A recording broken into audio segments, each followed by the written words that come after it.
Satish सोल्यूर coaching campus की online classes में आपका स्वागत करता हूं। एक बार फिर से हम पढ़ रहे हैं रासायनिक अभिक्रिया के प्रकार, लेकिन इस बार और उस बार वाली रासायनिक अभिक्रिया के प्रकार में थोड़ा अंतर है। उस बार हमने पढ़ा था कि रासायनिक अभिक्रिया क्रियाशीलता के आधार पर 4 प्रकार की होती है। जैसा कि आपने पिछले ही वीडियो में पढ़ा था, 2 बची हुई रासायनिक अभिक्रियाओं को कौन कौन सी थी? आपकी वियोजन या अपघटन अभिक्रिया और लास्ट वाली आपकी थी विस्थापन अभिक्रिया। आइए अब देखते हैं किसके आधार पर किसी अभिक्रिया में ऊष्मा के उत्पन्न या अवशोषित होने के आधार पर, किसी अभिक्रिया में ऊष्मा के उत्पन्न या अवशोषित होने के आधार पर अभिक्रिया कितने प्रकार की होती है। तो इसके आधार पर अभिक्रियाएं कितने प्रकार की होती हैं?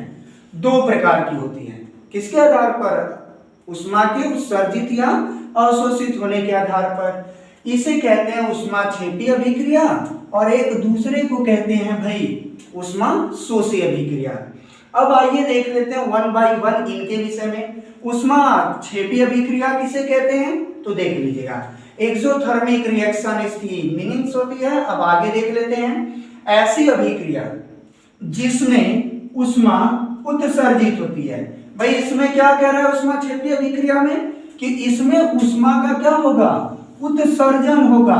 ऊष्मा क्या होगी? निकलेगी। और ऊष्मा निकलेगी तो ऐसी अभिक्रिया को हम क्या कहेंगे? ऊष्माक्षेपी अभिक्रिया। आइए एग्जांपल देख लेते हैं। तो कैल्शियम ऑक्साइड जिसे हम चूना के नाम से जानते हैं, ये बिना बूझा चूना है। जब हम इसे जल में घोलते हैं, आपने देखा भी होगा आपके घर दीवार पर कलई करने के लिए जब चूने को लाया जाता है और पानी में डाला जाता है तो वो पानी क्या करने लगता है? उबलने लगता है। तो जब उबलने लगता है तो वो बनाता क्या है आपका? Calcium hydra oxide. क्या बनाता है भाई? Calcium hydra oxide. और इसे हम कहते हैं बूझा हुआ चूना। मतलब जब चूने को हमने पानी में मिला दिया तो उससे जो यौगिक बना है वो है CaOH का 2S और इसको हम कहते क्या है? Calcium hydroxide. और या तो फिर कहते हैं बूझा हुआ चूना। प्लस Q का मतलब क्या है? अभिक्रिया में ऊष्मा क्या हो रही है? उत्सर्जित हो रही है। देखिए यहां मैंने लिखा भी है, इसे प्लस Q से दर्शाते हैं। तो जिसमें भी तीर के बाद प्लस कर एनर्जी दी गई होगी, कोई भी मान दे दिया गया हो, तो हम उसे क्या कहेंगे? ऊष्माक्षेपी अभिक्रिया। अब आइए दूसरा एग्जाम्पल देख लेते हैं। तो दूसरे एग्जाम्पल में हमने लिया है मेथेन। मेथेन को हम मार्स गैस के नाम से भी जानते हैं क्योंकि ये कहां से प्राप्त हुई थी? पहले दलदली स्थान से, मार्स प्लेस से प्राप्त होने के कारण इसका नाम मार्स गैस भी है। तो यहां पर हम मेथेन गैस नाम पढ़ेंगे। और ये किससे क्रिया करती है? ऑक्सीजन से। जब मेथेन को ऑक्सीजन के साथ जलाया जाता है, दहन का मतलब होता है जलाना, और हम सभी जानते हैं जब भी कोई पदार्थ जलता है तो उससे उत्पन्न होती है क्या? आपकी ऊष्मा उत्पन्न होती है। तो देखिए मेथेन को जला देने पर कार्बन डाइऑक्साइड बनती है, जल वाष्प बनती है। ये जल का सूत्र है लेकिन उस समय वाष्पित अवस्था में होता है तो हम इसे कहते हैं जल वाष्प। और यहाँ पर देखिए फिर एक बार प्लस Q लिखा गया है और प्लस Q का मतलब क्या होता है? ऊष्मा निकल रही है। अर्थात मेथेन को ऑक्सीजन के साथ जलाने पर कार्बन डाइऑक्साइड और जल तो बनता ही है, साथ में ऊष्मा भी क्या होती है? उत्सर्जित होती है। मेरी उम्मीद है ये दोनों एग्जाम्पल आपको ऊष्माक्षेपी अभिक्रिया को डिफाइन करने के लिए काफी हैं। अब आइए देखते हैं ऊष्मा शोषी अभिक्रिया। ऊष्मा शोषी अभिक्रिया क्या होती है तो देख लेते हैं इसे। ऐसी अभिक्रिया जिसमें ऊष्मा अवशोषित होती है। भाई उसमें क्या था? ऊष्मा उत्सर्जित होती है और इसमें क्या है? ऊष्मा अवशोषित होती है, मतलब ग्रहण की जाती है। उसमें तो निकल रही थी और इसमें क्या होती है? ग्रहण की जाती है। इसीलिए इसी अभिक्रिया को हम क्या कहते हैं? ऊष्मा शोषी अभिक्रिया। ऐसी अभिक्रिया जिसमें ऊष्मा अवशोषित होती है उसे ऊष्मा शोषी अभिक्रिया कहते हैं। इसे -Q से दर्शाते हैं। भाई उसे किससे किससे दर्शा रहे थे, प्लस क्यू से, ऐसे किससे दर्शाएंगे, माइनस क्यू से। आइए एग्जांपल देख लेते हैं भाई इसका। यहां नाइट्रोजन गैस ऑक्सीजन गैस के साथ क्रिया करके नाइट्रिक ऑक्साइड नामक गैस बनाती है।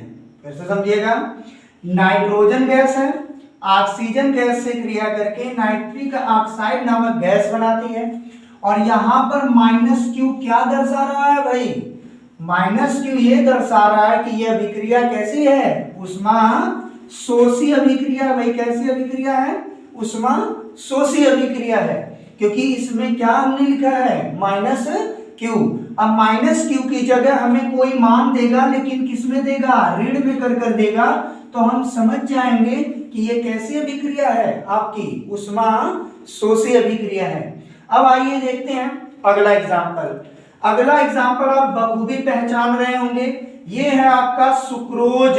सुक्रोज वही चीनी या गुड़ का सूत्र है भाई, जिसे आप खाने में थोड़ा भी हिचकते नहीं है। जब हम इसे जल में घोलते हैं तो जल में घोलने पर ये क्रिया करता है, जल से जब क्रिया करता है तो बनाता है ग्लूकोज, ग्लूकोज और बनाता है फ्रक्टोज। क्या बनाता है भाई, फ्रक्टोज। और साथ में ही माइनस क्यू दर्शा रहा है, तो माइनस क्यू का मतलब क्या होता है, ये कैसी अभिक्रिया है, उष्मा शोषी अभिक्रिया है। यहां पर एक बात की मैं जानकारी दे देना चाहूंगा, ग्लूकोज का सूत्र भी C6H12O6 होता है, फ्रक्टोज का भी सूत्र C6H12O6 होता है। लेकिन ये आपकी जो ग्लूकोज है उसकी बात की जा रही है, ठीक है ना। ग्लूकोज आपकी एल्डोज शर्करा है, इसमें एल्डिहाइड समूह होता है, यह CHO होता है भाई। और ये आपकी कैसी शर्करा है, कीटोज शर्करा है। और कीटोज शर्करा की पहचान कैसे होती है, कीटोन ग्रुप से होती है, ठीक है ना। अब आप दोनों में अंतर समझ गए होंगे कि ग्लूकोज क्या होता है और फ्रक्टोज क्या होता है। एक जानकारी और जान लीजिए, फ्रक्टोज सबसे मीठी शर्करा है। मैंने क्या कहा, फ्रक्टोज सबसे मीठी शर्करा है। शर्करा का मतलब होता है मीठे पदार्थ, जैसे गुड़ में सुक्रोज आपकी पाई जा रही है, शहद में फ्रक्टोज पाया जा रहा है। तो इन्हीं के कारण कोई भी फल या चीजें हमें कैसी लगती हैं, मीठी लगती हैं। तो मेरी उम्मीद है आप इन्हें समझ चुके होंगे। और इन दोनों एग्जाम्पलों से किसकी पुष्टि हो जा रही है, आपकी उष्मा शोषी अभिक्रिया की।